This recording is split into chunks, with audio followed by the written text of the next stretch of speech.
ఇవాళ జమ్మూ కాశ్మీర్ హర్యానా ఎన్నికల ఫలితాలు విడుదల కానున్నాయి. భారీ భద్రతా నడుమ కాసేపట్లో కౌంటింగ్ ప్రారంభం కానుంది. ఆర్టికల్ 370 రద్దు తర్వాత జమ్మూ కాశ్మీర్లో అసెంబ్లీ ఎన్నికలు జరగడంతో ఫలితాలపై సర్వత్రా ఉత్కంఠ నెలకొంది. ఆ తర్వాత డీలిమిటేషన్ తర్వాత మొత్తంగా 90 అసెంబ్లీ స్థానాలకు 3 విడతల్లో ఎలక్షన్ కమిషన్ ఎన్నికలు నిర్వహించింది. జమ్మూ కాశ్మీర్తో పాటు హర్యానాలోని 90 అసెంబ్లీ స్థానాలకు ఎన్నికలు జరిగాయి. జమ్మూ కాశ్మీర్లో 3 విడతల్లో ఎన్నికలు జరిగాయి. హర్యానాలో ఒకే విడతలో ఈ నెల 5న ఎన్నికలు జరిగాయి.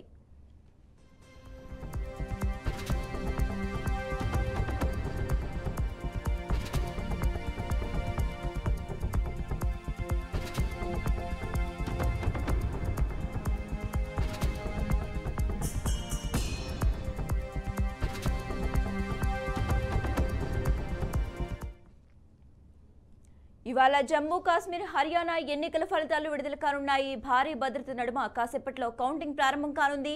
ఆర్టికల్ 370 రద్దు తర్వాత జమ్మూ కాశ్మీర్లో అసెంబ్లీ ఎన్నికలు జరగడంతో ఫలితాలపై సర్వత్రా ఉత్కంఠ నెలకొంది. ఆ తర్వాత డీలిమిటేషన్ తర్వాత మొత్తంగా 90 అసెంబ్లీ స్థానాలకు 3 విడతల్లో ఎలక్షన్ కమిషన్ ఎన్నికలు నిర్వహించింది. జమ్మూ కాశ్మీర్తో పాటు హర్యానాలోని 90 అసెంబ్లీ స్థానాలకు ఎన్నికలు జరిగాయి. జమ్మూ కాశ్మీర్లో 3 విడతల్లో ఎన్నికలు జరిగాయి. హర్యానాలో ఒకే విడతలో ఈ నెల 5న ఎన్నికలు జరిగాయి.